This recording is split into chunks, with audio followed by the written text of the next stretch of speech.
Hola, ¿cómo estás? Bueno, en este video vamos a analizar lo que son las sociedades comerciales. Principalmente su constitución, y cuáles son los principales tipos societarios. Estos conceptos son fundamentales para comprender cómo se organizan jurídicamente los emprendimientos y cómo vamos a proteger el patrimonio de los socios. ¿Sí? En este caso, lo que vamos a comenzar hablando es, ¿qué es una sociedad? El concepto general que establece la Ley General de Sociedades es que una sociedad, bueno, es una organización jurídica, ¿no? En este caso está pensada y está creada principalmente para desarrollar una actividad económica común y que de alguna manera responda a lo que son los intereses y a las necesidades de los socios. Su importancia obviamente va a radicar en que permite establecer reglas claras, ¿sí?, sobre ciertos derechos y obligaciones y principalmente responsabilidades que van a tener los socios, aportando seguridad jurídica, previsibilidad, ¿sí?, a lo que llamamos el tráfico comercial. Bien, estudiar sociedades lo que nos va a permitir es entender cómo se separa el patrimonio personal, ¿sí?, de los socios, ¿sí?, del patrimonio social. Patrimonio personal, patrimonio social. Y cómo se estructuran legalmente los negocios.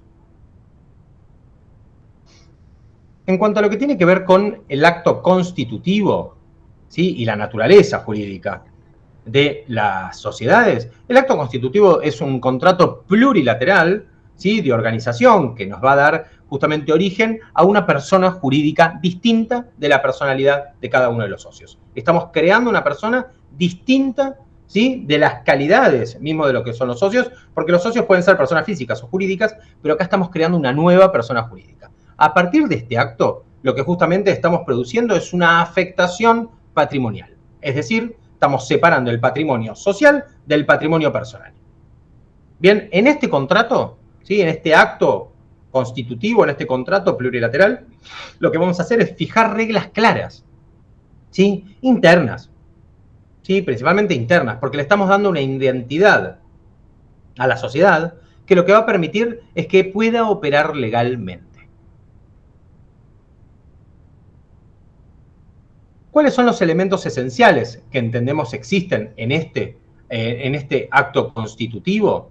Bueno, principalmente para que una sociedad sea válida y pueda inscribirse, el acto constitutivo debe contener ciertos elementos que en todo con derecho hay una gran parte de voluntad, decisión de las partes, usos y costumbres, pero también la ley normalmente prescribe, ¿sí?, invoca, indica, obliga a que ciertos elementos deben existir para que sea esencial. En este caso, para que una sociedad sea válida y pueda inscribirse ante el registro correspondiente, bien, debe incluir un acto constitutivo, un contrato plurilateral, bilateral del que estábamos hablando antes, o multilateral, que de alguna manera invoque cuáles son los socios, o sea, identificación de los socios, cuál es la denominación o razón social, cuál es el domicilio legal,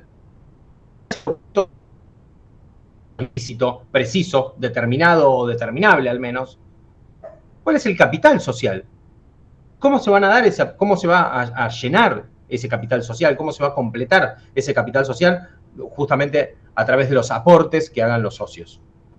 ¿Cómo lo vamos a administrar? ¿Cómo se va a representar? ¿Quién va a ser el representante legal de esa sociedad? Y justamente cuánto tiempo va a durar. ¿Sí? Efectivamente, la vida societaria, la vida de esta persona jurídica. La ausencia de alguno de los elementos que acabamos de mencionar recién puede impedir la inscripción o bien de las actividades que pueda llevar adelante esta sociedad. ¿Sí? Que no forme parte o que no esté registrada legalmente, la sociedad puede existir, pero existirá como una sociedad de hecho. Y eso, de alguna manera, le va a quitar ciertas calidades o ciertas protecciones que son necesarias para su funcionamiento. Hablemos de inscripción registral. Hablemos de los efectos. Hablemos de ciertas consecuencias, porque la inscripción entra al registro público en la Ciudad Autónoma de Buenos Aires, la Inspección General de Justicia, lo que llamamos Registro Público de Comercio, es clave, porque justamente marca lo que llamamos el nacimiento de la persona. Estamos haciendo el DNI a la sociedad, en este caso. Sin la inscripción, la partida de nacimiento sería, no el DNI. Sin la inscripción, estamos frente a una sociedad irregular o una sociedad de hecho que justamente los socios van a responder ilimitadamente, donde todo lo que dijimos antes, esa escisión que se da esa distinción que se da entre el patrimonio de los socios, el patrimonio personal de los socios y el patrimonio social, deja de existir. Acá hay una responsabilidad ilimitada, ¿sí? Con la inscripción lo que hacemos es darle personalidad jurídica plena, ¿sí? Darle un patrimonio que es autónomo, darle la capacidad de contratar como tal, como sociedad, poseer bienes y que pueda actuar judicialmente, que tenga legitimidad jurídica activa y pasiva para actuar judicialmente.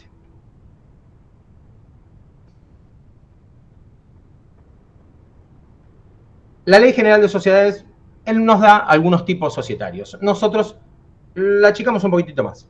No porque no sean importantes todos, sino porque algunos son más frecuentes o más comunes. Entonces, las sociedades las vamos a clasificar de alguna manera mediante dos criterios. Uno, según la responsabilidad. En algunos casos, algunas sociedades responden de manera ilimitada. Entonces vamos a decir que son sociedades de personas. En cambio, están las sociedades de capital, que son las que tienen una responsabilidad limitada. ¿Por qué? Porque fueron aportando capital, porque ese capital quedó registrado y entonces van a responder solamente por ello a lo cual se han obligado o a lo cual han respondido o han aportado. Bien, tenemos una parte de eso. Entonces, efectivamente, los puedo distinguir según su responsabilidad. Y en otros casos voy a responder o voy a analizarlos o voy a estudiarlos según su estructura.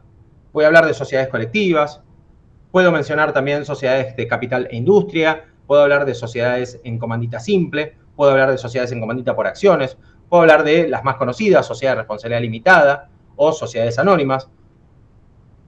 Puedo hablar de sociedades por acciones simplificadas o puedo hablar de sociedades anónimas unipersonales. Bien, que ya son mecanismos más nuevos, estos últimos, ¿sí? Que se incorporaron con la modificación del Código Civil y Comercial de la Nación a partir del año 2015. Cada tipo societario define el nivel de riesgo, la forma en la cual va a ser administrado y cuál va a ser la complejidad formal que debe cumplir para funcionar de manera correcta, ¿no? Legalmente hablando. Acá entramos en lo que es nuestro caso que vamos a usar para entender un poquito más de lo que estamos hablando. Por un lado, en este caso práctico, nos encontramos con, bueno, 3 diseñadores que trabajan sin un contrato, que no tienen una inscripción y que efectivamente operan como una sociedad de hecho.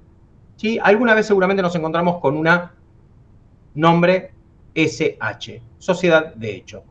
Las consecuencias son bastante claras y me parece que más allá de las preguntas, creo que podemos hacer un análisis en base a todo lo que es la teoría que estuvimos viendo recién.